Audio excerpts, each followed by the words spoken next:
Hello everyone, I am back with another blog. আজ অনেকটা বেলা হয়ে গেছে উঠতে, আজ রবিবার। Happy Sunday to everyone. তাহলে চলো ব্লগটা স্টার্ট করি, লেটস গো। আগের দিন কাটছিলাম গাজর, আজকে কাটতে বসেছি বিটরুট। আজকে বিটরুটের জুস করে খাবো। The beetroot juice is ready. আমি এতক্ষণ দেখতে পাইনি, এখন দেখতে পেলাম আমার গালে একটা সুন্দর পিম্পল হয়েছে। क्यों ऐसा होता है क्यों? মনে পাহাড় প্রমাণ দুঃখ নিয়ে আমি স্কিন কেয়ার করছি গাইস, কারণ আবার একটা ব্রণ হয়েছে। আমার খুব দুঃখ গাইস। একইভাবে ঢং করতে করতে আমি এখন মুখে তরমুজ সানস্ক্রিন লাগাচ্ছি গাইস। আমার সুন্দর হেলদি ব্রেকফাস্ট এদিকে রেডি হয়ে গেছে। আজ একটা নতুন রেসিপি ট্রাই করছি, সেটার নাম হচ্ছে তন্দুরি পমফ্রেট। প্রথমেই দিয়ে দিলাম দই, হলুদ, লঙ্কা গুঁড়ো, জিরে গুঁড়ো, ধনে গুঁড়ো, গোলমরিচ, নুন, সোয়া সস।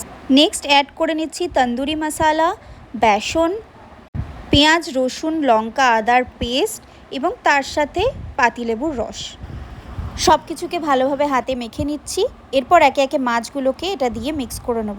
আমি সর্ষের তেল দিতে একেবারে ভুলে গেছিলাম, তাই সেটা লাস্টে অ্যাড করছি। আর এডিট করতে এসে দেখছি এই ভিডিওটা বা স্লো মোশনে হয়েছে। এবার ওদের চারজনকে আমি এয়ার ফ্রায়ারে দিয়ে দিলাম ফ্রাই হবার জন্য। এবার আমার তন্দুরি পমফ্রেট রেডি। এবার হতে চলেছে সানডের ম্যান্ডেটারি চিকেন। তো ফার্স্টেই কড়াইতে এক গাদা তেল দিয়ে দিলাম। একে একে দিয়ে দিচ্ছি তেজপাতা, গোটা গরম মশলা, শুকনো লঙ্কা আর চিনি। চিনিটা হালকা ক্যারামেলাইজ হয়ে গেলে এবার দিয়ে দিচ্ছি পেঁয়াজ। আর পেঁয়াজগুলো গোল্ডেন ব্রাউন হয়ে গেলে এর মধ্যে দিয়ে দিয়েছি পেঁয়াজ, লঙ্কা, আদা, রসুন, জিরে, ধনে সব কিছুর একসাথে পেস্ট।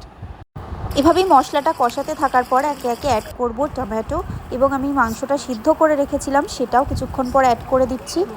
চিকেন দিয়ে কিছুক্ষণ কষানোর পর আমি সিদ্ধ করে রাখা আলুও অ্যাড করে দিলাম। মোটামুটি আমার কষা হয়ে গেছে, আর আমি ঝোল ঝোল খেতে পছন্দ করি, তাই জন্য এখন এর মধ্যে অ্যাড করে দেবো জল।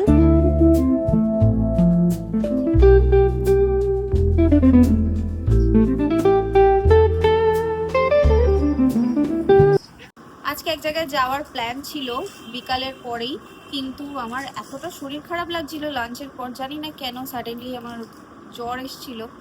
তারপরে আমি আর বেরোতে পারিনি, কিছু খাওয়া দাওয়াও আমার করতে ইচ্ছা করছিল না। বাট এখন একটু ঠিকঠাক লাগছে, প্যারাসিটামল খেয়ে এখন একটু ঠিকঠাক লাগছে। তাই এখন ভাবলাম যে উঠে আমি আমার স্কিন কেয়ারটা করি আর ডিনারটা করি, তাই উঠে পড়েছি। আমি ফেস ওয়াশ করে নিয়েছি।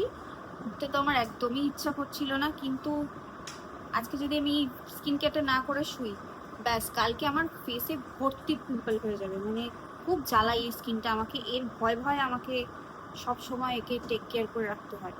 কি যতটা পারি, খুব একটা তো পারি না, বাট ভালোও লাগে না এত টেক কেয়ার করতে, কিন্তু যতটা পারি ট্রাই করছি।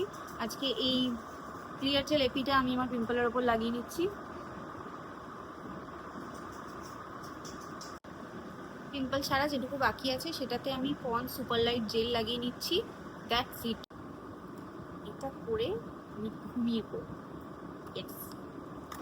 তো আমি ব্লগটা এখানেই এন্ড করছি। তোমরা সবাই খুব ভালো থেকো, সুস্থ থেকো। আর যদি আমার ভিডিও ভালো লেগে থাকে তাহলে আমার চ্যানেলটাকে সাবস্ক্রাইব করে দিও, কমেন্টে জানিও কেমন লেগেছে, আর লাইক করে দিও। এখন তাহলে গুড নাইট, টাটা।